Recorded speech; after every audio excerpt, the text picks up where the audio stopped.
So again, I'm here, hand on the tricep, head up, pressure in. So now what I want to do is I want to come up to both feet.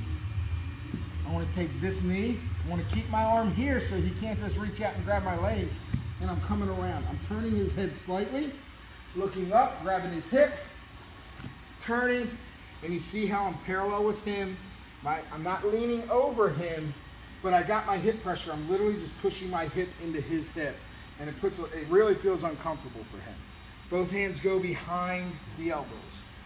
All right. One of the things I like to do from here is take the back, and I've seen this by several different people.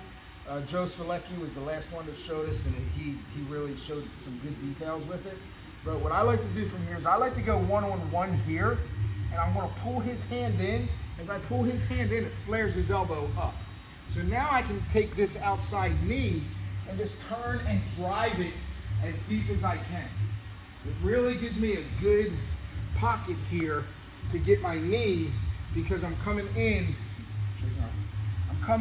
grabbing his wrist, pulling it under, and then leveraging his arm up. That gives me a really good pocket.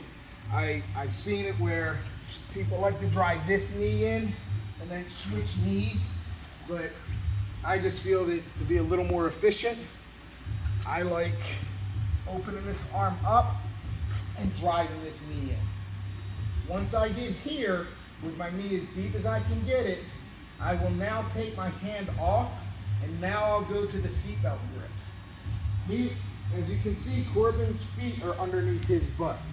It's going to be really hard for me to just step and get that leg. So all I'm going to do is I want to fall to my right elbow, and I want to pull him up with me. Here. Now I'm on my elbow, my knee is inside, now I can find that leg.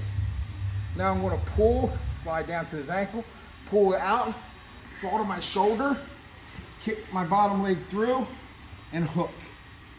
Once I'm here, Corbin's hips are pretty high, but as you'll see when I start to do, I'll do one shrimp and literally drop his hips down into a pocket where I can control him better.